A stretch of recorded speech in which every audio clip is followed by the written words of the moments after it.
I'm Liam Burbridge and you're listening to HodgeCast. Liam Burbridge was just like any other guy enjoying his 20s until one fateful day he was involved in a motorcycle accident which resulted in him becoming amputated on his left leg below the knee. Liam didn't let this moment in life define who he is and has since gone on to represent his country in the sport of amputee football, even scoring the winning goal in a final. Liam has also become somewhat of an internet sensation, having nearly 100,000 followers on TikTok. Not like any other day really. A car came round the other side and we just both seen each other really late. I knew something serious was happening and I just remember lying there thinking I'd broke both my legs. That's all I can remember. I felt like that both my legs was bent at the knee, pointing outwards. I broke my left wrist, my left femur, and originally I broke my left ankle. What they didn't realise was that at first I had torn my spleen and it was leaking blood into my stomach. It really saw through my fibula and tibia, and then my calf muscle, they kind of fold underneath the bottom. Amputee football was a bit of an accident really. Do you find you get any, on the flip side of the positive stuff, do you find you get any negative stuff said about you as well? Obviously seeing that I was an amputee and I only had one leg, literally screaming down the microphone to me, oh my god, if I only had one leg I'd just kill myself, and what's the point in being alive if you've only got one leg, or I bet your mum wish she doesn't have you and all this. If you could say one thing to someone who's been in a similar situation as yourself, what would it be? Hello listeners, my name is Daniel Hodges. I'm a philanthropist, a fundraiser, a world record holder and now a podcast host. However, my most noteworthy title is, like you listening to this, I too am just a human being with a few stories to tell. I've been at rock bottom, the lowest of the low, even attempting suicide, to then change my life around and be on top of the world. I've fundraised thousands of pounds over the years for various different charities, from running marathons, to jumping out of planes, to climbing mountains, to even getting my face punched in a boxing ring. I think it would be fair to say I've had my fair share of challenges in this funny old game called life. This podcast is my way of giving back, using the challenges I've overcome as a catalyst so that others can open up how they've overcame theirs. Each guest we have on the show will talk about a time in their life where they've had to overcome adversity, and hopefully you, the listener, can take inspiration from their life experiences. Thank you. You are now listening to HodgeCast. What is your challenge? Liam Burbridge came from humble beginnings from my hometown of St Helens until one fateful day he was involved in a motorcycle accident which resulted in him losing his left leg below the knee. Despite this life-changing injury, Liam didn't let this define who he is. Instead, used this accident to fuel him to be the best version of himself that he can possibly be. Liam, being a keen football enthusiast, decided to put his passion for the sport to good use and has since become an amputee footballer, playing for Manchester City and now Everton's Amputee Football League. As well as all these noteworthy achievements, Liam is a bit of an internet sensation, having nearly 100,000 followers and a whopping 2.8 million likes on TikTok. Welcome to the show, Liam. Thank you for having me, Dan. I'm really excited to be here, and thank you for the opportunity to not only talk about my story, but to finally meet in person for the first time. Yeah, of course, because this is the first. Because we spoke to one another online. So I should touch on before we continue how this came to be with having Liam on the show is.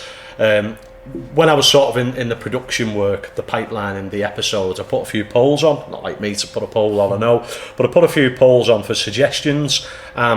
Several people put your name forward. Now obviously we'd spoke prior to it because as I'm sure as the conversation goes on that'll materialise as to why. But so you was in high regard, mate. You was recommended to come on, so thank you for coming on. We're obviously giving what the audience wants, so that's brilliant. Well, it means a lot to me that people have reached out to you and mentioned my name because as you've just mentioned about the TikTok and stuff, I do try and share my story, so for people to have listened and put my name forward, I know it's easy to say, but it does really mean a lot. No, of course, it's always nice to hear, and the fact that people want to hear what you've got to say and they want you on this sort of platform, because this is how these podcasts progress. At the end of the day, without an audience, we haven't got a show, and with the audience, we've also not got recommendations for the guest as well. So so that's brilliant. So obviously we're both St Helens lads, and given this podcast, most of my guests are from St Helens, so it'd be rude not to start asking yourself is obviously whereabouts did you grow up in St Helens, and can you give us a little bit of what it was like, as a kid growing up in St Helens for you personally? So I grew up in Clockface in St Helens, and to be fair, I still live in Clockface, but life was good growing up, and I went to St Cuthbert's High School, and like I said, life was good. I was just busy playing out with my mates, and it was really good. I feel like we're in a bit of a different era now because I've got kids myself, and they're more bothered about Xboxes and watching Netflix and YouTube, whereas when I was young, you kind of went playing out with your mates and then didn't come back till the lampposts came on or the sun went down. Do you know what I mean? So how old are you, Liam? So I'm 30 now. You're 30, so you're around about my age, so I relate, because I'm 31, 32 this year. I know I look young as anything, but no, you look a lot younger than me is where I'm going with that. I don't feel it sometimes, trust me. But so no, I completely agree. In fact, I know obviously he's got to remain quiet, but me and our camera guy were having a chat about this on the way here, and he's a lot younger than us as well, but even he remembers sort of knocking on for your mate. You don't have that now. It's like texting or, like you said, Xboxing, and obviously times have changed massively, but you can always put a positive on that. If times haven't changed, we won't be sat here doing this. Course, so there's always that positive spin on things. So obviously, we'll touch on the football side of things. Was you particularly athletic when you was a kid? Was you into sport, PE, that sort of thing? Yeah, so literally from a very young age I played rugby league, and I played at Portico, played for.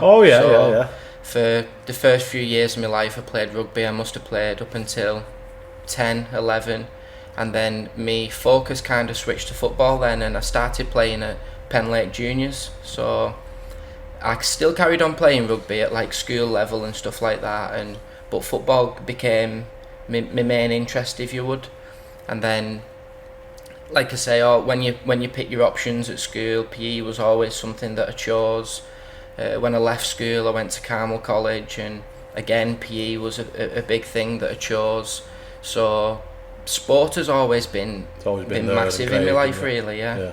It's funny because I mean obviously I always like knowing what people like and their aspirations when they was a kid. I was the complete opposite. I was a bit of a stereotypical geek in school, and obviously those who were watching and would remember. I went to Cowley High School, and I didn't really come out my shell till like the second, I think it was year 10, year 11 kind of thing, and I certainly didn't get involved with sports. So the transition of kind of like where I'm at in life now, I'm not saying I'm an athlete or anything like that, far from it, but I've done more athletic things, especially the marathons and stuff. It's an unbelievable feat of athleticism. I've never been called an unbelievable feat, but you're quite right. Anyone who does a marathon, I tip my hat off to him, because it does take, having done 7 of them, I know full well it does take that perseverance. But the reason I asked you with regards to it is obviously my life made a bit of a U-turn, because obviously, like I said, I was a stereotypical geek, and then I've kind of come out my shell and gone on to do good things afterwards. But you was always embedded with sport, wasn't you? So going back to kind of like how we met, I know we've both got a mutual friend, haven't we, in Jack? So I'll give him a little bit of a rub here, but obviously Jack Smith, someone I ran his first marathon with him, and just recently we did Kilimanjaro back in October. I'd love to have him on this show. I think he'd be great to talk to. He doubts himself a bit too much, but he's a great lad and a great guy. So how did you get to meet Jack? So we went to the same high school, me and Jack, and again, anyone who knows Jack knows, like you've just mentioned, he's very sporty himself and stuff, and we kind of played in the same football teams and stuff. Unfortunately, I wasn't quite as good as Jack, because not many are, mate. He's a different kettle of fish. But basically through school and sporting environments. Because I don't think we'd spoke, or I don't know if you was following me or anything at that point, but didn't you? You'd not seen Jack for a while, and you seen him doing a job where you was working or something. So I do maintenance in a care home, and at the time, I've not spoke to Jack for a good couple of months. But at the time, he was working for, I think it was some sort of insurance company, and he was servicing our lift at work. So he just kind of bumped into him from nowhere, and like I said, because we spent many years together, it was kind of like, even though we hadn't seen each other for years, it was like we hadn't not seen each other, if that makes sense. He's one of life's good guys, Jack, isn't he? And he's very easy to talk to. And the reason I brought Jack up is because at the time, we was planned to do Kilimanjaro. I think it'd been delayed and put off and what have you. And obviously Andy Reid did that with us as well. We'll speak more about Andy shortly. But Jack mentioned, I know this guy, I went to school with him, and obviously, he's an amputee, and it was Andy, and then obviously I mentioned yourself, Hodge, and then I think that's how we kind of got talking, didn't we, and branched out that way. So it is, like I was speaking to before the cameras roll about the law of attraction, and I do firmly believe things happen. So Jack met you that day, you then obviously had spoke to Andy, that all tied in with the connection, and that's how you've of course landed on the show. So brilliant. So obviously we've got a little bit of backstory there about you, Liam, and before we kind of go on to the accident, which I'm sure you'll speak about in full, one of the things that, as we know, it was a motorcycle accident. What's your kind of connection with motorcycles? So if I'm entirely honest, I haven't always been like a big motorbike fanatic or anything like that, but basically when I left school and went to college, I wasn't really in a position to be able to afford a car or driving lessons or anything like that. So in the UK you can drive a moped on a provisional license, so that was kind of my first step into motorbikes. So I got myself a moped and went back and forth from college and all that, and then I was doing, after I left college, I started an electrician apprenticeship, and my wages was something silly like £95 a week or something like that.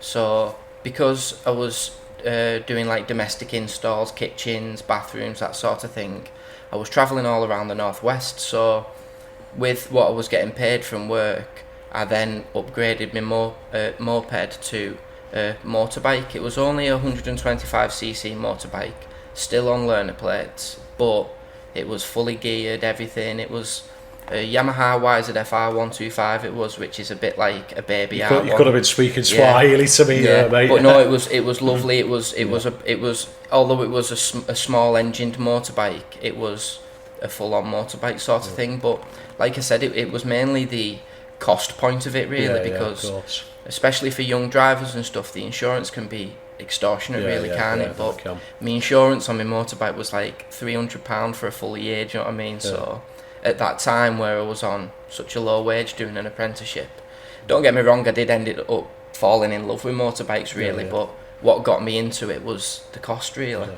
So with you kind of falling in love with motorbikes, would you say that's, how long had you kind of been out and about sort of before the accident? How long was you out and about on motorbikes? So I got my moped when I was 16, and then I had the accident when I was 20, so I'd say a good 4 years I went through that progression of moped to motorbike sort of thing.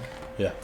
So just obviously transitioning from the motorbike, can you talk us kind of from start to finish from that fateful day where you paint the scene for the listeners now, sort of like where you was at, what you was doing, and then talk us through sort of like from what you remember of the accident. Yeah, so it kind of just started off like any other day really, and because I had motorbikes, all my friends had motorbikes, and we was just travelling around, and we was heading towards Widnes, which is not far from St Helens, and we was going down like a country road, and as I've gone round the corner of this like blind bend sort of thing, a car came round the other side, and we just both seen each other really late, and we kind of both swerved, but unluckily swerved the same way and went head on into each other, and basically my bike stuck in the front engine bay of the car, and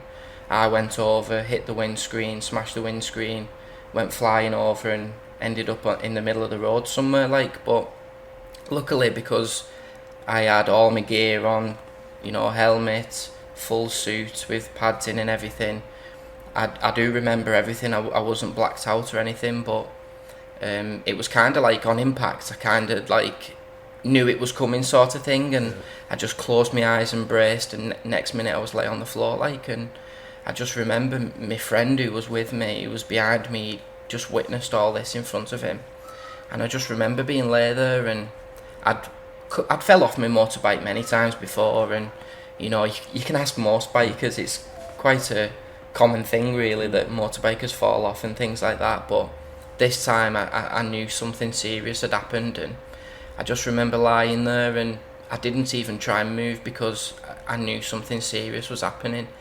And I just remember lying there thinking I'd broke both my legs. That's all I can remember. I felt like that both of my legs was bent at the knee, pointing outwards.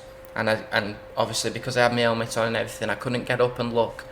But my friend who was with me, he was amazing at the time. You know, he was over the top of me and he was going, it's all right. And I hope you don't mind me swearing, but I just remember saying to him, I've fucked it this time, haven't I, Alex?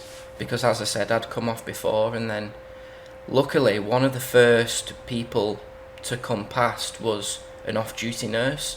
Okay. And she stopped and she like kind of took over the situation from my friend. She was like reassuring me everything would be alright, and I was just panicking, and I had a balaclava on underneath my helmet, and I just remember like fogging up, and I felt like I couldn't breathe proper and just panicking. And that's kind of that's kind of when I started forgetting what happened, really, because once the ambulance turned up and stuff, I would imagine they pumped me with drugs sort of thing, and took me to hospital, and that's kind of the incident. But what happened was I broke my left wrist, my left femur, and originally I broke my left ankle, so all three of them bones have got metal plates in them now. But what they didn't realise was that at first I'd tore my spleen and it was leaking blood into my stomach. So for the first couple of days in hospital, I don't remember. All I remember from the first couple of days in hospital is what family and friends have told me. Oh, you was saying this, or you was doing that, you know. And then what happened was a doctor came back from holiday, or it was his shift block off, and it was his first day back in, and he just looked at me and he said, why is this lad lay here? You know, this lad's really ill. And what had happened is because of how badly broken my leg was, they only did a lower half body scan of me. So they took me back in, sent me for a full body scan, and that's when they found out that my spleen was leaking blood into my stomach. So then they rushed me to theatre and everything, and I woke up in intensive care, and I spent the next like 2.5 weeks in intensive care. Mm-hmm. Well, first of all, thank you so much for sharing that, because you know, I know had it been myself and a few other people who are listening, it's hard to revisit that scenario because obviously the shock of everything. I've only ever fell off my bike, and I know I've grazed a knee or something, by no comparison. It's probably foolish to me say that, but what I'm getting to mentioning that is everything goes dead quick. You fall off and then you don't know where you are. Well, that's what I'm saying about the brace. Like, although I didn't black out and I remember everything, that split second before impact, I kind of just closed my eyes and hoped for the best, if that makes sense. Well, I think most people would kind of relate to that massively if they was involved in that kind of accidents. I know you touched on there about you don't remember you were sedated and what have you. At what point was it? Whereabouts was you? Obviously, you mentioned about the blood leaking from the spleen. Where was you before what you do remember? So you've had the crash, you've been sedated and been in hospital. Yeah, so when did you start getting your memory back? As I mentioned then about waking up in intensive care, I do remember intensive care being a terrible time, really, and as was in intensive care, what was happening was I couldn't feel my left foot that's now been amputated. I couldn't feel my foot at all, and that was one of the most scariest, daunting things, really, because what was happening was all the doctors had come round and everything, and they was like pinpricking me in the foot going, can you feel that, and I wanted to feel it but I couldn't. So I was kind of hoping that I would be able to feel it, sort of thing. And then I got what's called compartment syndrome in the bottom half of my leg, and all the muscle was dying. So by this time, because they'd sorted the internals out, you know, I was alive, but this is when I started remembering more things. And what they was doing was because the muscle was dying in the bottom half of my leg, they was doing a fasciotomy. So they was cutting away the dead muscle, wrapping it back up, and then checking it the next day, hoping that it would start to heal. But unfortunately, more and more muscle started dying. So literally, like, I think I had like 8 fasciotomies, and this was every other day. So I was literally back and forth from theatre all the time. And I literally had like doctors and nurses coming past going, "Are you okay, Liam?" And I was like, I've never seen you before, do you know what I mean? But because I was in and out of theatre so often, they was getting to know me sort of thing, do you know what I mean? So obviously you started coming round and what have you, and then obviously doctors. At what point did they kind of go like, we've done enough of this now, it's not working? Because obviously anyone who knows anything about amputee, it's always a last resort kind of option. The doctors try everything in their power to prevent that. When was it well, it's two questions this really. When was it how long had you been sort of in hospital before they made that announcement to you? Secondly, what was your first sort of reaction? Because hearing that, I'm going to use the word love to know, but I'm intrigued hearing what you've gone through and then obviously what you've overcome. But at that moment when you heard the doctor ask that. Yeah, so amputation was kind of on the cards from the beginning because they have to give you all the worst case scenarios, they have to give you every scenario, and it was kind of this could lead to amputation, but as you've just said, we're going to try everything we can to try and make sure we don't have to go to amputation. But as I mentioned about the fasciotomies, because they'd cut away so much muscle, it had gone from, we can save your leg, it went to, we can save your leg, but it will never be the same again. And I'd lost so much muscle in the bottom of my leg, and they'd fused my ankle stiff, so they started saying that if this does heal, you're not going to be able to move your foot and all this. And I must have been in hospital. As I said, I spent the first 2.5 weeks in intensive care, and then once they'd sorted all the internal stuff out, they then sent me back to a normal ward, and I was basically laying in bed, couldn't move, and my leg was almost in a tray, and it was covered up because, again, it was one of the worst things ever because of this process of cutting away muscle and trying to let it heal. It wasn't in a cast, it wasn't completely covered up. I was literally lay there with my leg in a tray with a blanket over the top of it, and I didn't want to look at it because, as I mentioned before about hoping that I could get some feeling back, I really didn't want to look at it. And then one day a nurse came in and she was redressing it, and she took the cover off, and I seen my leg for the first time, and this must have been about 3 or 4 weeks since the accident, and I just looked at my leg and it was literally like a piece of meat hanging in a butcher's window. Like it was, because what had happened is down each side of my shin, from my knee to my ankle, they'd cut a big massive line on each side, and that's where they was cutting the muscle away from. So like I say, it was really bad, to be honest. And not only physically. Did you know once you'd seen the state your leg was in? Did you kind of know from then that the next step was obviously going to be amputation, or do you still was there like a little glimmer of hope in your head? There was still a little glimmer of hope, really, but as I started having physio and stuff, because being lay in bed for such a long time is not good, so they send physios round and they make you do little movements and stuff. And I remember the first time they tried to make me sit up, and they made me sit up, they put me at the edge of the bed, and then they got me to stand up with like a stand aid, and they kept going to me, don't put pressure on your foot, don't put pressure on your foot, don't put your foot on the floor. And then they was going to me, your foot's on the floor, and I couldn't feel it. And then I think that was the point that I realised that, if I've got no feeling in it, then nothing's going to get better, really. So because you'd kind of, that you was at that stage mentally, you knew that was going to be the option. When the doctor inevitably did tell you, was you surprised, was you shocked, or was you more accepting, as accepting as you can be in that situation? I think I was kind of more accepting of it, because as I've just mentioned about there having no feeling, seeing how much muscle they cut away from me, when they was explaining to me that the way they'd fused my ankle stiff, even if I recovered from it, I wouldn't be able to walk the same, and I wouldn't be able to move my foot. So I think I was kind of a bit more accepting of it, although it was still the worst thing.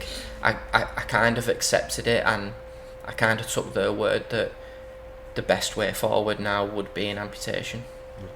So when obviously that's you're preempting it, then the doctor says it. What was your first initial sort of like? obviously I know you would have been shocked, of course you would have been, but what was kind of like, was you accepting sort of straight away that this is it now, I've got to have my leg amputated, or was there still sort of that, I suppose it's hard to describe what feeling I'm trying to get to, but there was still that sort of like, is this all a dream, is it not real kind of thing, was all them thoughts going through your head? Because I'm just putting myself in that situation, what I'd be like. I mean, I think I'd still, probably the stubbornness in me, I'd still be telling myself, even when the doctor says we're going to get rid of your leg, I've still got a leg, even though medically I haven't. So where was you kind of? Well, I'm not sure this is going to come across the right way, because I don't mean easy, but because obviously it was the worst thing ever to happen to me, but I think it was made easier by me being so ill in the beginning, because I was almost thankful to just be alive, if that makes sense, because there was a couple of reasons why I could have died that day or them weeks later, do you know what I mean? So I think I was a little bit more accepting of it, because I realised that I'm lucky to be alive. If they say that this is the best way forward, I'm going to trust them on it, do you know what I mean? When I eventually decided that an amputation would be the best way forward, I was kind of a bit more accepting of it than the people around me, because I was really lucky to have people visiting me, and my parents, my partner who I'm still with now, and friends. I had people turning up at the hospital who I hadn't seen in years, and they was all coming to see me and everything. So but when I accepted that I was going to have an amputation, it was almost like I accepted it, but everyone around me didn't want to accept it, do you know what I mean? So well, that's good that you've got that network of people and supporting, and obviously tying into sort of what I'm going to ask you now is, I know that you mentioned that your dad reached out to someone who's gone through a similar scenario, so do you want to just obviously tell us who that is and how that came to be? Yeah, so at the time we didn't know Andy Reid, but obviously everyone knows he's from St Helens, and most people know Andy's story, but basically he was a soldier in Afghanistan, and he stepped on an IED and he lost both his legs and his right arm, but everyone knows he's gone on to achieve great things since that, so he's a bit of a celebrity in St Helens, isn't he? So, and obviously he has a best-selling book and all that, and my dad kind of reached out to him because he has a website and everything. My dad reached out to him through email sort of thing, and was just like, my son's going to have his leg amputated, have you got any advice for him? And literally the next morning Andy got in touch and was like, I'll come and see him now. So Andy came to the hospital, visited me, he gave me a copy of his book, he gave me some kind words and everything, encouraged me, and that's how our relationship with Andy started, really.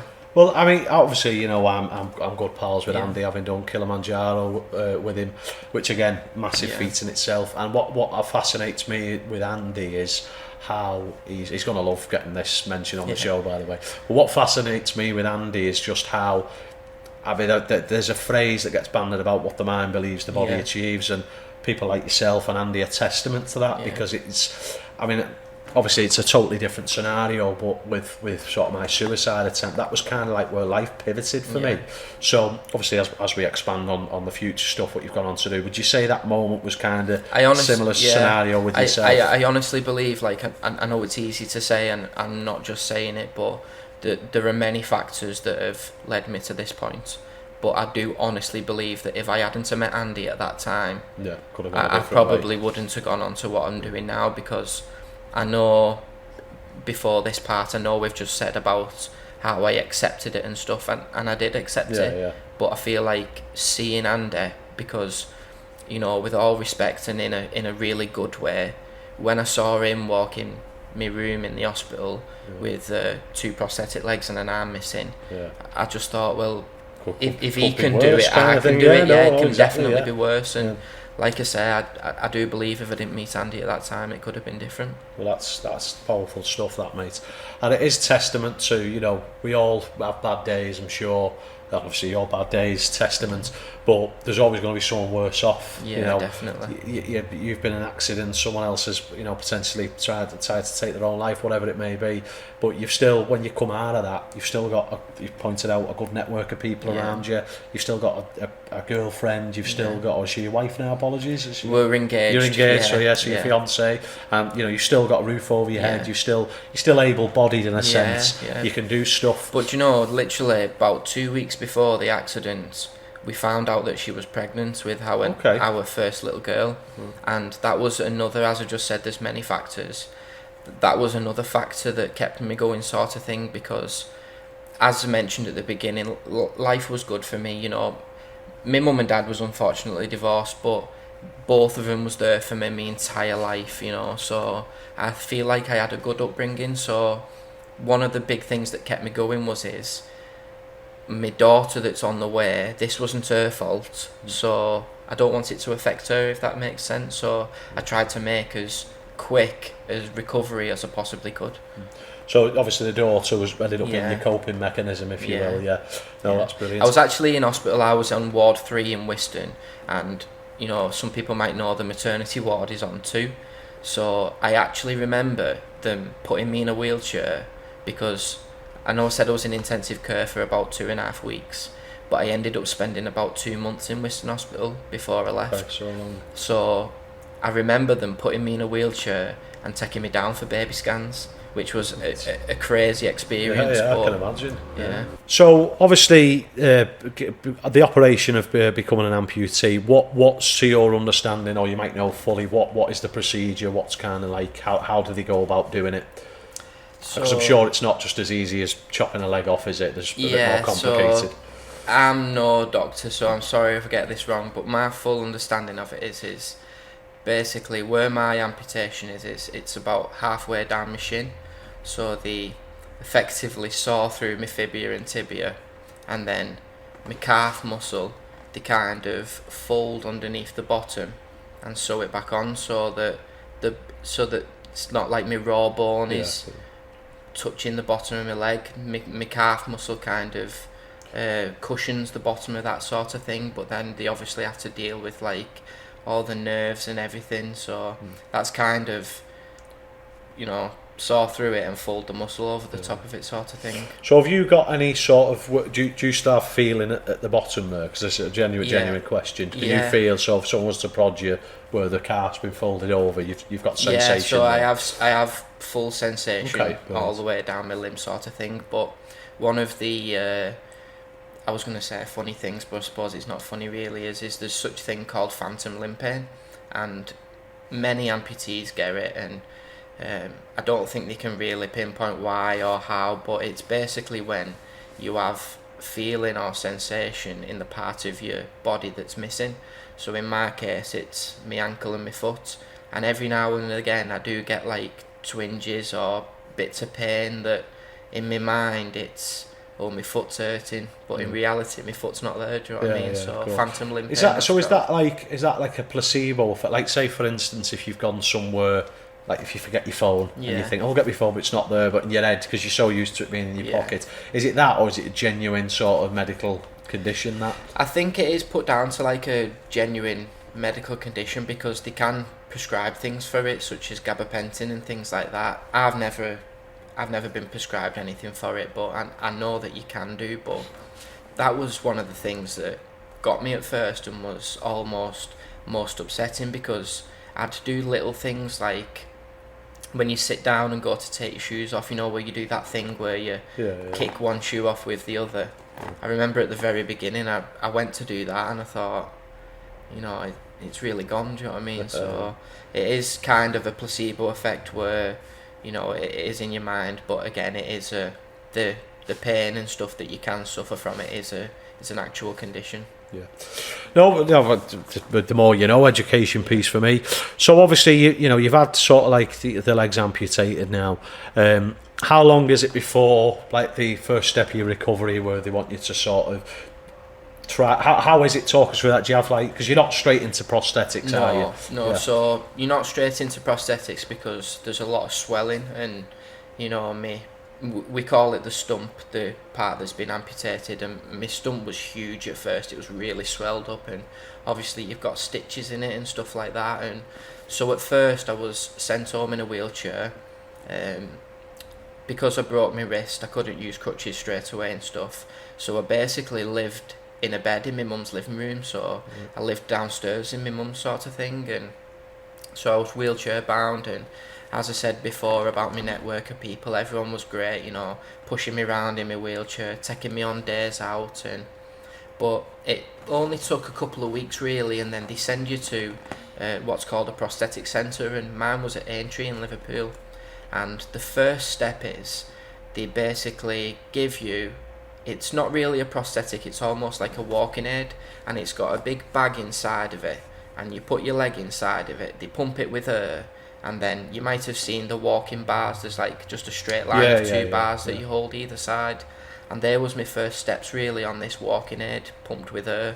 And again, that's just to not put too much pressure on the stump and stuff. And then once the swelling starts going down, they do start fitting you for prosthetics. And then because I'm an NHS patient, which I'm very grateful for, because as I mentioned about not being able to afford a car at the time, prosthetics can go into the thousands. So to have the NHS who provide us with prosthetics is amazing really. And they give you a very basic one at first, and again, because it's still raw and tender really, my first steps was I could only wear it for an hour a day, and then as my body got more used to it, I could increase that time, and I had to use 2 crutches at first, and then the more confident and the stronger my body got, I went down to 1 crutch, until then eventually I could walk like I can now, fully unaided. But even though now, years down the line, as comfortable as my prosthetic can be, it can cause quite a lot of pain and stuff, and the prosthetic is held on. Most people are different, there's many ways a prosthetic can be held on, but basically I put my stump inside my prosthetic, and then I have a silicone liner that rolls over the top and kind of grips onto my thigh, so it can get very sweaty and cause blisters and sores. So even now that I'm many years down the line, I still kind of have to manage my time sort of thing, because if I do too much in the morning, it affects me at night, vice versa sort of thing. So, because one thing that I learned, obviously doing things with Andy, is there's a lot more energy that goes into it. So obviously you've got that addition, although it might not seem like much on paper, you've got that additional thing you need to do in the morning. So whereas I'll get up, brush my teeth, go to the gym, have my breakfast, go to work, you've then got to obviously sort your prosthetics out in the morning as well. What do you find in terms of kind of mobility and moving around on? I know you touched on they can, after a while, they were on you, but what are they like sort of as a generic kind of thing? Do you find that, well obviously they're useful, but how do you find working with them, going about your day to day? So I always count myself quite lucky really that I still have my own knee, because that makes a massive difference. Because I have my own knee, I can still relatively well do stairs and things like that, but I still find that, like I said, I have to manage my time and stuff. But as great as they are, again, it's not like, oh, here's a prosthetic leg and now you're back to normal, because as I said, you still can only do so much with them sort of thing. Yeah. No, 100%. So in terms of, obviously, what year was it you had the accident? 2013, it was, so 10 years. 10 years, so there you go. That wasn't a coincidence, that I just found that out. So did you find, because I know obviously, and we'll touch on this as the show goes on, but you're a bit of an advocate for amputee awareness. Did you find for you at the time there was that much support outside of your network of people, and obviously away from the NHS? Did you find there was any additional support? I feel like obviously people like Andy and stuff, Andy's been massive for me. At the time, Andy was setting up an amputation charity, and at the time it was called AIM, but it's now called the Amputation Foundation. And places like that was amazing for me, because as we've said, I've spent 20 years of my life fully able-bodied, not needing any help, not needing, like physiotherapists and occupational therapists coming to my house, giving me adaptions and stuff for like my shower, you know, because I can't stand up in a shower the same as most people can. So having that help from someone like Andy was, you know, vital really. And I wouldn't say there was a lot of support, but I kind of seeked that support myself, and I found other amputees on social media and stuff, and I would follow people who were doing well, or I'd follow people who were offering help, do you know what I mean? So I feel like it is getting better, but I feel like there could be more. But as I said, it's more of private places like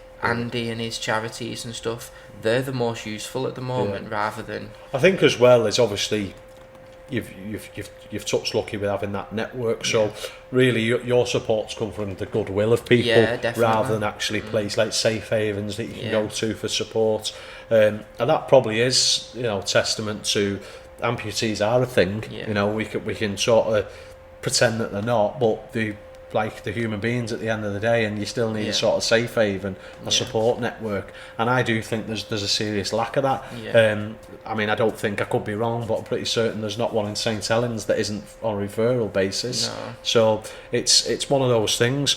So how did you find, so talk me kind of through the first 12 months. Obviously you're just spending that time adapting to the prosthetics, adapting to amputee life. Where was you kind of at within those first 12 to 18 months? Yeah, so the first 12 months was kind of a little bit crazy really, and time went really fast because I've always seen it as a bit of a challenge sort of thing that I had to overcome. So when progress was quick at the beginning, I wouldn't say that was the easiest time, because, you know, none of this has been easy, but when you're seeing progress very often, it does make things a little bit easier. So I'd gone from 2 crutches to 1 crutch to no crutch, and then my daughter was born in July, so, you know, I made that one of my challenges, that by the time my daughter's born I want to be up fully walking and everything. And, you know, thankfully I was but, you know, it was, like I said, a challenge, but I passed my driving test in the first year. As I mentioned, I was doing an electrician apprenticeship because it's my left leg, and although I didn't have a full driving licence, I had to send off to the DVLA, tell them what had happened, and then they wrote back to me and said that because I still have my knee, I can drive a manual car. So because I was working like in trade at the time, I decided that I wanted to pass my test in a manual car.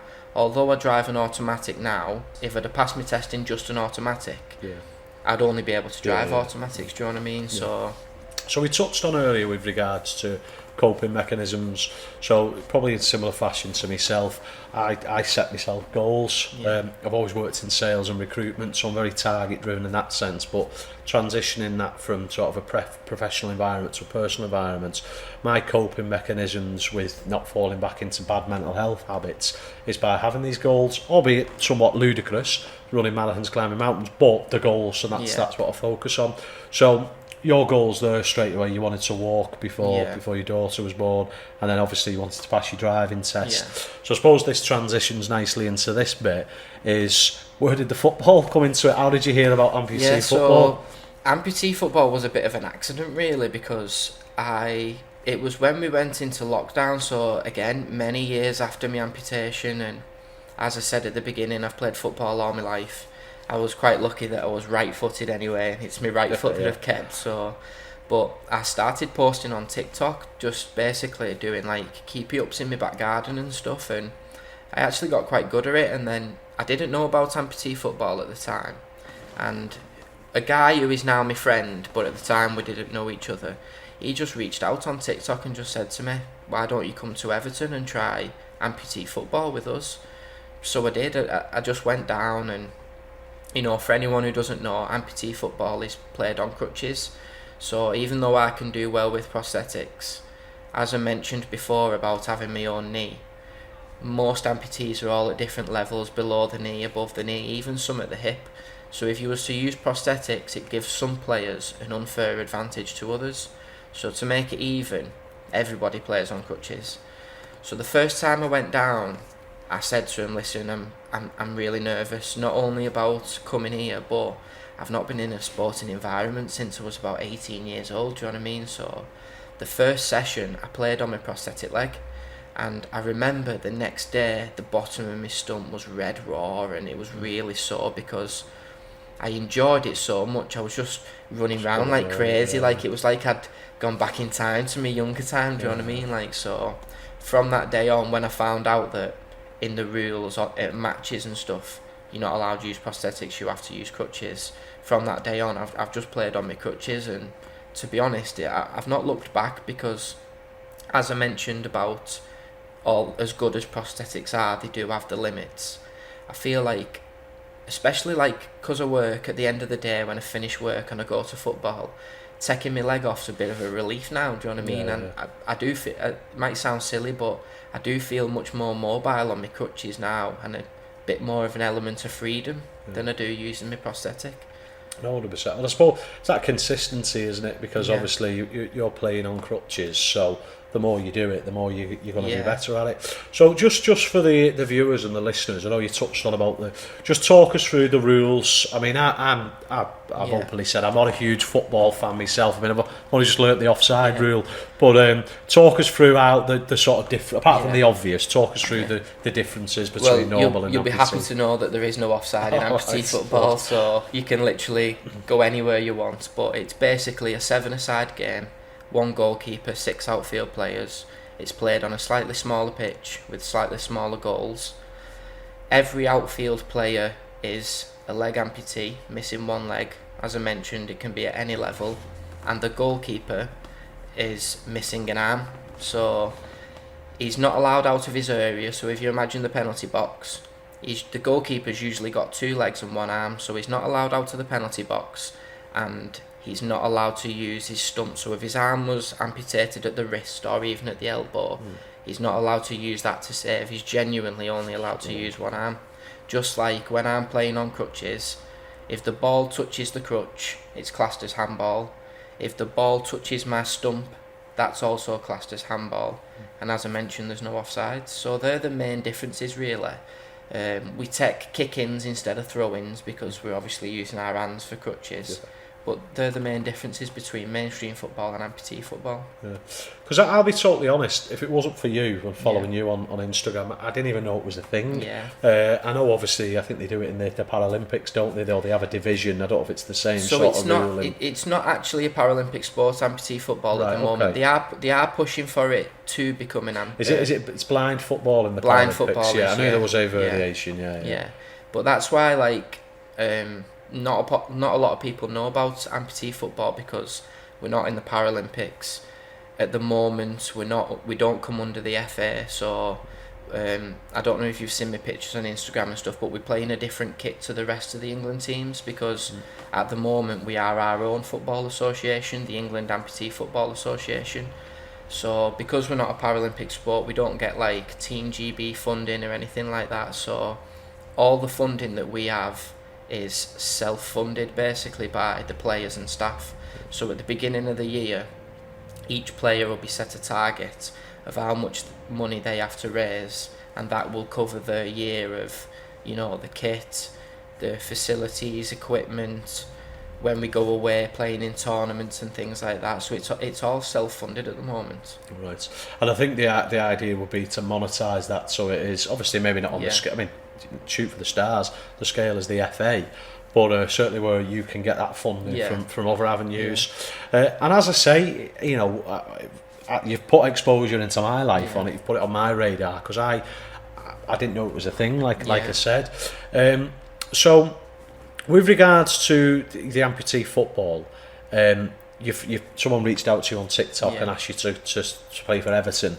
Talk me through that transition, how you went from that call to rocking up. Is it at the stadium, is it? No, so we don't play our games at any of the stadiums really. I do believe that before, because I've only been playing for 2 years and this has been going on for many years, but I do believe that at one time they did used to travel around the different stadiums playing in different places. But at the moment, all our league fixtures are played at a place called Reese College in Crewe.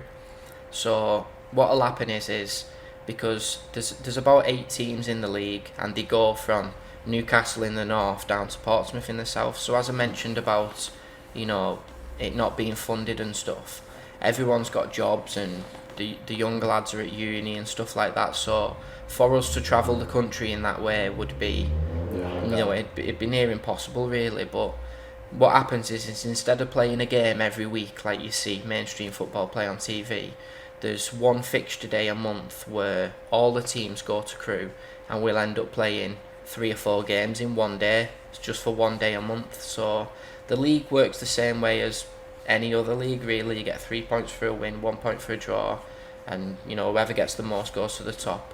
But that's basically how they do it. Every league game is at Recife and they're played in one day.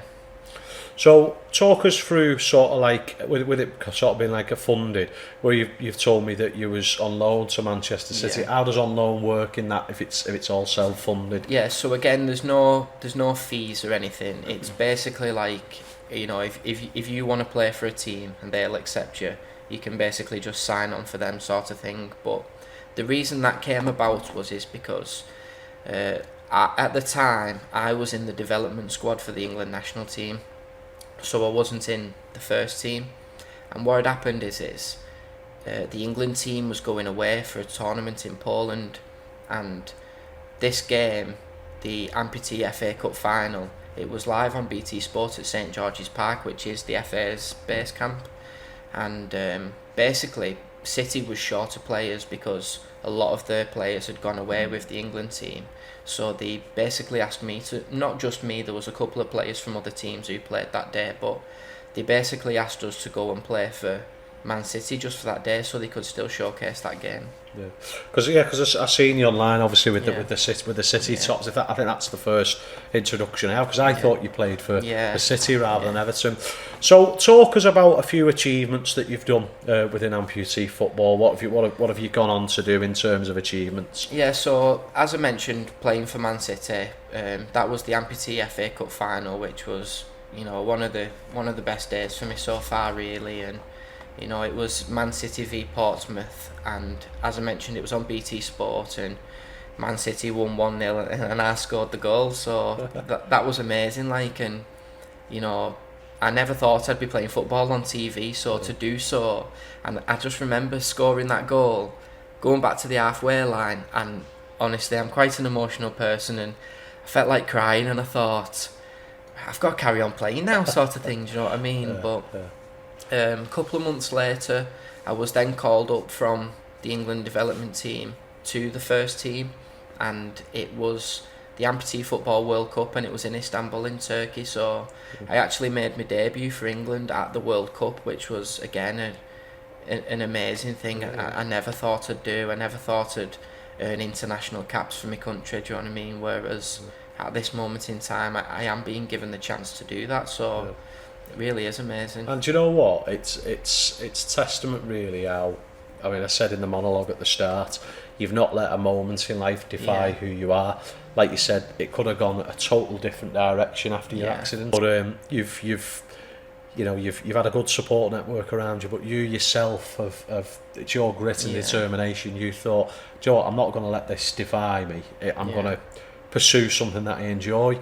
I think it would be fair to say, I don't doubt your talents or anything, but you might not have been successful making it as a pro footy player. I'm always honest about that, and I always say, like, when I first got selected for the England team, one of my friends said to me, "Oh, you was always good at football, wasn't you?" And I said to him, "Yeah, but not good enough to play in Qatar just gone by." Do you know what I mean? Like, whereas I feel like, although we don't get paid or anything, the pride that we take from it can't be measured. Do you know what I mean? And I feel like I've been given this opportunity to play at a higher level than I would have done before. So, and like you touched on there with regards to, I'm pretty certain, and I'm not a massive football fan, but I am a sporting fan in general, and I know that people don't get to that calibre through just winging it on talent. And I'm pretty certain you could ask any single person who plays in the England squad, are they doing this for fame, fortune, or are they doing it to represent the country? And maybe not all of them, but I'd wager 95% of them would say that it's an absolute honour to you know, represent your country. You've made it, you know, if that's what you want to pursue as a career. And obviously winning the trophy is going to be the icing on the cake, but certainly being there to represent your country in any sports is massive. So irrelevant of it being football, rugby, amputee football, it's still an achievement that you've done. So I'm really nice to hear that from the way we started this conversation. So obviously I'm going to talk on a few sort of other achievements that you've done, which also kind of ties into a bit of a funny story. So I am looking at my notes here because I don't know if I'm going to butcher this. So you become a world champion for the first ever para version of the game, techball, is that right? Yeah. Do you want to just tell us what techball is and how that became to be? Yeah, so techball is kind of a bit like ping pong but with a football. The table's curved, and if me and you was playing, you can use any part of your body apart from your hands, just like in football. You can use your chest, your head, your knees, your feet, and you basically kick the ball back and forth, and you get so many touches before you have to return it. You know, if you drop the ball, then the other player gets a point, sort of thing. And it was quite funny how it come around, because I was posting on social media. I'd never played techball before. I'd never even heard of it. And you know, being in the position I'm in, I end up speaking to all sorts of amputees from all around the world.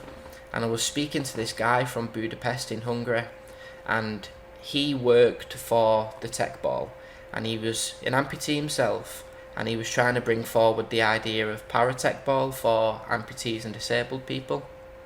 And because I was posting on social media, juggling the ball, playing football with my leg on and that sort of thing, we was in discussion about him sending over a techball table for us to use in England. And then he just sent me a message one day and was like, how would you like to come to Budapest in Hungary and compete in this tournament? Like, so I was a little bit skeptical at first, because as you probably know yourself, there's as great as social media can be, there are scammers and people of course. out there. Like, so what happened was I was actively speaking to another amputee from Scotland, and he'd got the same message saying, do you want to come and play in this tournament?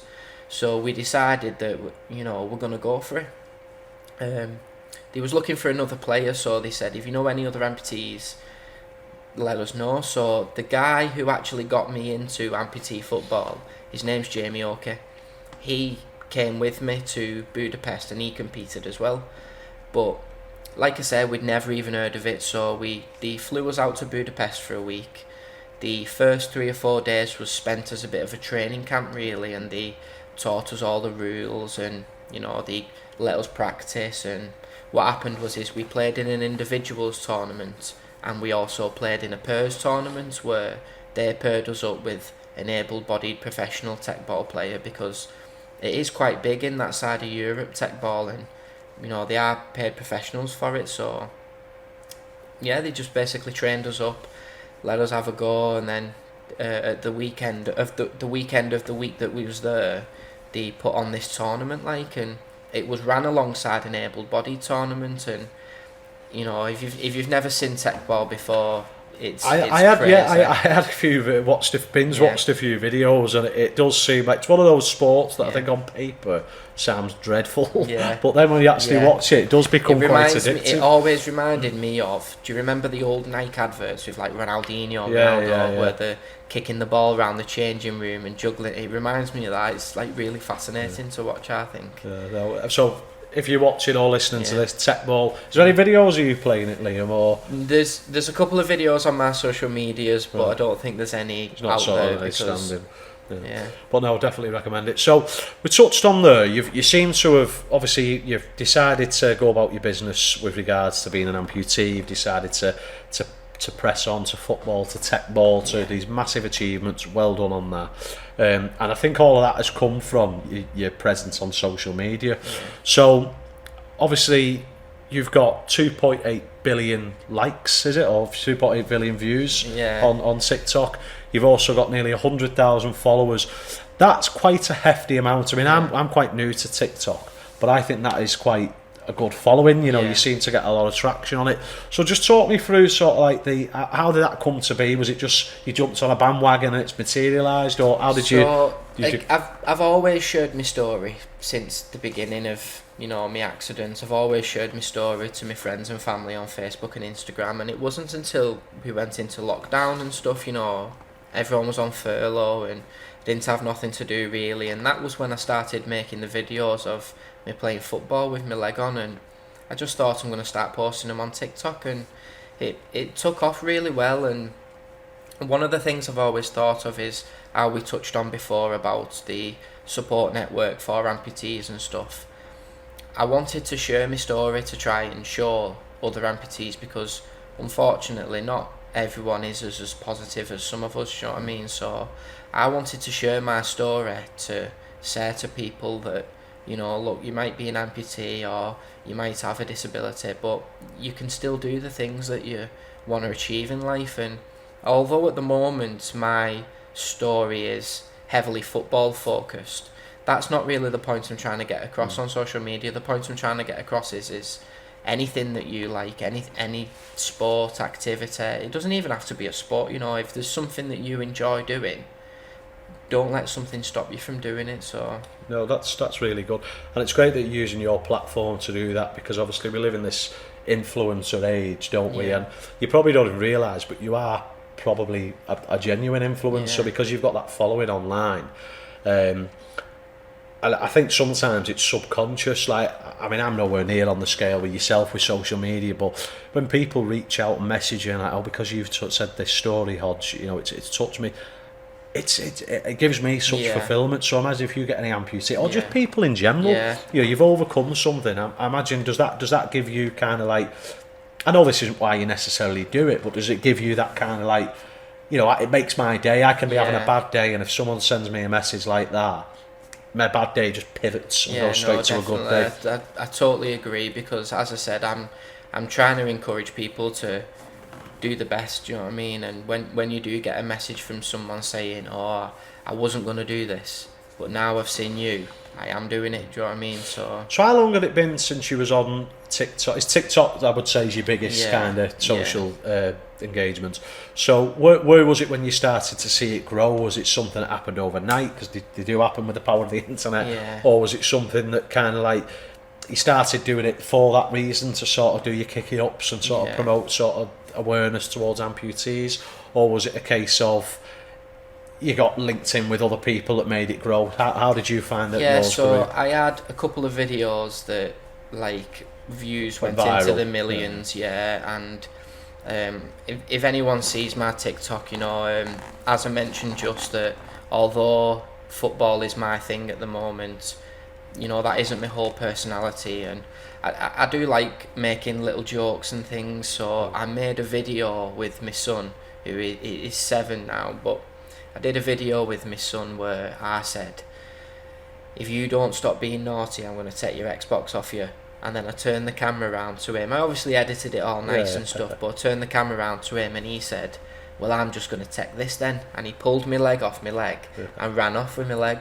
And that went mega viral, like, and I think it's because I gained a lot of followers in clumps, if that makes sense. So I had one video that went viral, got a lot of followers off it, and then later down the line, another video that went viral, sort of thing. So I think with that kind of scenario as well, it shows that you're quite thick-skinned in that sense, because obviously we'll not dress it up. The elephant in the room is someone like yourself walks in, you're missing a leg. But the fact that you and the bond you've got with your son is obviously testament to it, that you can make a little light-hearted video like that. And I think the internet needs more of that, because obviously, and I can certainly vouch for this, is, do you find you get any, on the flip side of the positive stuff, do you find you get any negative stuff said about you as well? Or is it typically... Go on, I'll let you answer. I wouldn't say it's all the time, but I do often get some, horrible comments really. And at first, because I've never had a following before, I didn't really know how to deal with them comments. So they did get to me at first, and I did get quite upset by them. And someone would comment something nasty on one of my videos, and I'd almost reply to him like, what the fuck are you saying? You know what I mean? Like, but the more that my account's grown, I know it's easy to say, just ignore them, but I do kind of just ignore them now. And I'd say 90% of my engagements on TikTok is positive, but you do get the odd comment. I always look at it where a million things can go right for you. Yeah. But that one thing, and it's probably minor, that has gone wrong, that's the one that triggers you. Do you know what? I used to play a lot of Call of Duty, and Call of Duty is like online against everyone, and my Call of Duty name was the same as my TikTok name, and I was playing with this random person, and he took my TikTok name because it said TikTok, it's Liam Burbs. He searched me on TikTok. Oh my god, if I only had one leg, I'd just kill myself. And what's the point in being alive if you've only got one leg? Or I bet your mum wished she doesn't have you, and all this and everything. And although I brushed it off, if you said that to someone who wasn't in my situation, that could have like a detrimental effect on someone. Do you know what I mean? Well, I'm glad that you've been thick-skinned, and obviously I'd like to know that's water off a duck's back with you. We had obviously one of our early episodes, we had Big Rob Beach on. It's obviously a bit of a massive difference in yourself and Rob. Rob's a big boxer, but one thing we did touch on, because I've been the subject of it myself, is that kind of hateful abuse. And I bet you didn't know this guy on Call of Duty, and I bet you don't know the ones who post the comments, and that's typically the ones who give you the most grief. But I'm a firm believer that there's two things that why that happens. Is one, they're not quite right upstairs, they need professional help, or two, they're just jealous of what you've achieved. Because at the end of the day, if you've not got that following by coincidence, you've got it because you've been involved in an accident, you've not let it defy you, you've got up for your backside, and you've done something about it, and you've followed a passion, and it's landed you in such a good place. What's that person on Call of Duty done? I know, exactly. What, he's got a kill streak or whatever they call it. So I hope what one you can take away from this, because I've had some. Sometimes it's people who I know that have actually given me abuse, and it's mad because you think on paper I'm getting abuse for doing stuff for charity, and you're getting abuse for being an amputee.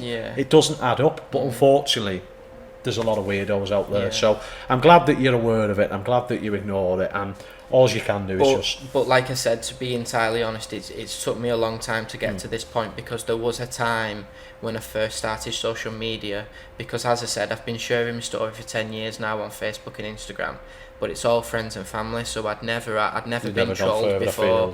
Whereas when my account on TikTok started growing and I was getting hate comments, and it's always anonymous accounts, and that's one of the things I think is quite a bad thing really. You can just make an account without a name, without a picture, without anything, and you can go around saying whatever you want, and I think it's wrong really, because as I said, if I wasn't as confident and as outgoing as I am, that could really affect some of the things I've had. 100%. Well, you hear all these stories about, particularly we touched on the influencers, like how many people off Love Island took their life, the presenter even took their own life, and again that all boiled down to hateful comments online. And I do think it's something that the internet's a magnificent thing, and obviously this show wouldn't be capable without it, but it's also one of the worst things that's ever happened because of what you've touched on there, and it does allow for people who can open the floodgates and be negative and criticise. So obviously we touched on the negatives there of the internet and social media, but you're using your power for good in this sense. You've got a following and what have you. So can you talk me through how you want to promote, or how you are promoting amputee awareness? Is it through the means of TikTok, or is there other avenues that you're going down? So at the moment I kind of just use social media a lot, TikTok and Instagram, to not only share my story, but as I've mentioned, to try and encourage other people to create their own story sort of thing. Do you know what I mean? Because it does break your heart when you meet people that are not so positive, or you meet someone that has got something they want to achieve, but there's something stopping them. So although my main focus is amputees, it's everyone in general I'm trying to inspire really, because as I mentioned, I've only recently started playing football, but I don't want to look back in years to come and think, I wish I'd have tried that. Do you know what I mean? So that's why I'm putting me everything into it at the moment. And if you could, I'm probably going to put you on the spot with this one a little bit, but if you could say one thing to someone who's been in a similar situation as yourself, what would it be?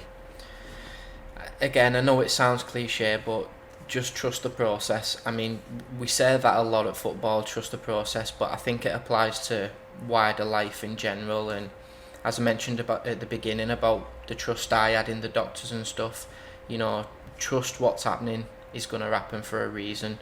As long as you put your best into something, you know, you kind of get out what you put in, sort of thing, don't you? So, you know, this has been a long journey for me as an amputee, and you know, I've still got a long way to go, but I feel like as long as I keep trying my best, then everything will work out how it's supposed to. Yeah. No, that's really good advice. I think my, you know, without kind of getting deep or anything, is my take on it is, you know, I seen it as I always call it my rebirthday kind of thing from 2017. That's where the touchstone my life pivoted. You've got, life goes on, you know, and we only get one shot at this. I know, like, me and you might have been lucky and we've survived our accidents, but you've got to get up every morning. You've got to make each day, make each minute count. You know, there's no.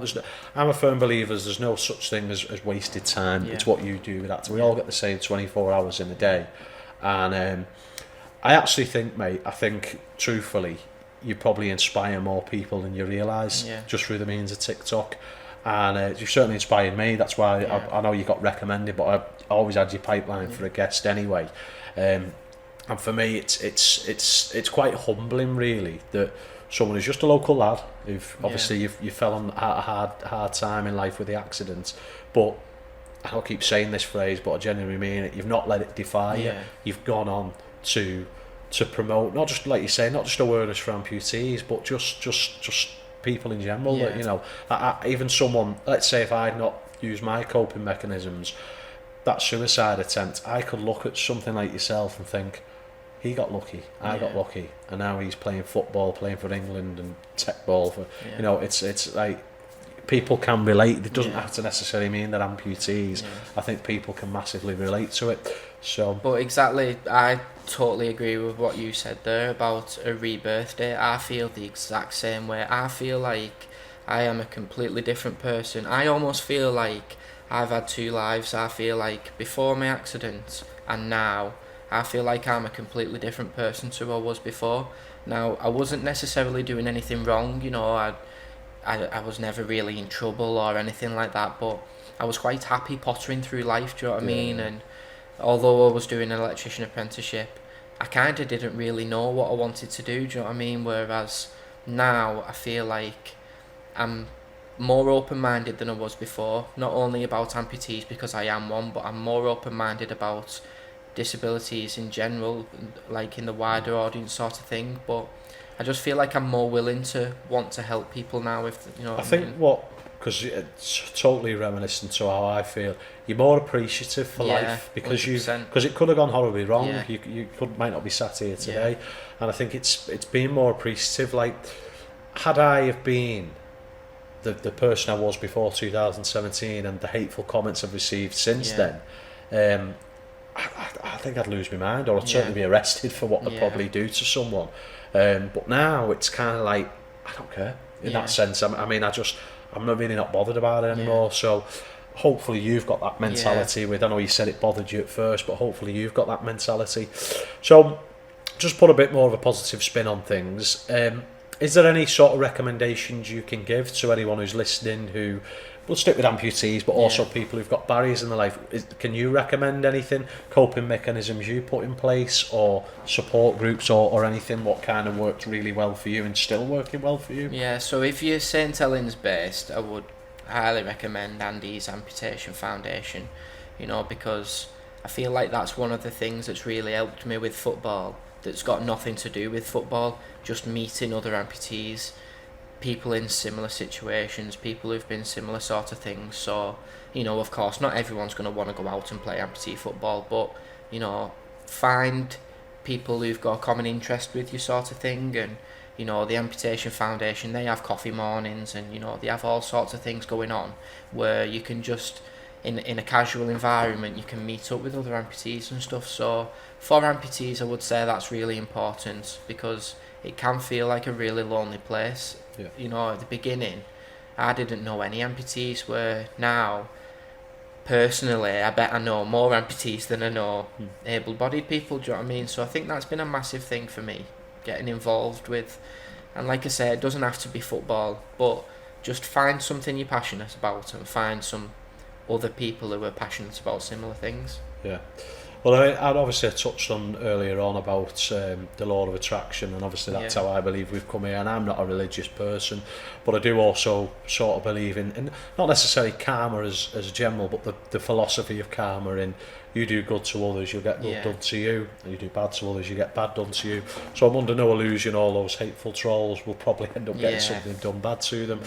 I have to bring it up because you've gone to the effort of bringing it. Do you want to just put that on your head, show it to the camera and explain what it's all about? Yeah, so this is my international cap, what I got for Closer to the camera. Playing for England at the most recent World Cup. So it was the WAF World Championships Turkey 2022, and WAF is the World Amputee Football Federation, and it's not what people might think WAF normally stands for. Just got to put that out there. World Amputee Football Federation it is, and to be honest, this is probably the proudest thing I've ever had. Do you know what I mean? Because you know, I grew up loving football, and you know, if I'm honest, I didn't think I'd ever end up playing for England, but it's a dream every young footballer has, really, do you know what I mean? So to get a cap for playing for my country, it's like, means more to me than I could probably do justice trying to tell you, do you know what I mean?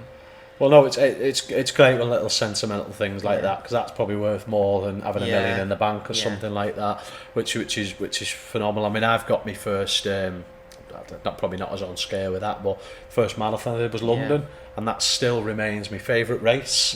I've gone on to do 6 more, but it's my favourite race. It stays pride and joy in my sort of cabinet at home, and it's all because it's the first one sort of thing. But that's great. Well, I'm going to give you a round of applause anyway, mate, for just coming on the show and opening up. What's next for Liam? What have you got anything in the pipeline? What's next for you? Well, I think over the past 10 years, I've spent 10 years doing all different things, and I think what's next for me is, when I went to the World Cup with England, I was a substitute basically, and I made 5 minutes here, 10 minutes here, appearances sort of thing, and although I am grateful for that, and it's the best thing I've ever done, you know, it's not enough for me really. So what's next for me is kind of a continuation of what I'm doing now, and you know, I want to be in a situation where in the next World Cup I play a more important role than I did in the last, do you know what I mean? So I don't want to be happy with, you know, I know I've just said this is the best thing ever, but I don't want to be just happy with that and then go, alright, I've ticked that off now, do you know what I mean? So I think in a crazy sort of way, what I'm doing now, the challenge is to better it, you know what I mean? No, well, that's fantastic. I think it's good you're striving for more goals, and obviously the more things you do, the bigger your following's going to get, and therefore the bigger the awareness is going to get for your cause, obviously with amputees and others as well. Liam, you're one of the first guests to come on the show who I've not met prior to today, so it's a first meeting, and hand on heart, you come across such a nice, genuine lad, and it's been an absolute pleasure having you on the show. I love your backstory, and I hope that this platform, this podcast, can help you achieve your goal with getting awareness for amputees. You're an inspiration, mate, and a complete legend in my eyes. Thank you very much. Thanks for coming on the show. Thanks for having us. So, thank you. My name's Daniel Hodges. This is, of course, the legendary Liam Burbridge, and you've been listening to HodgeCast. Take care.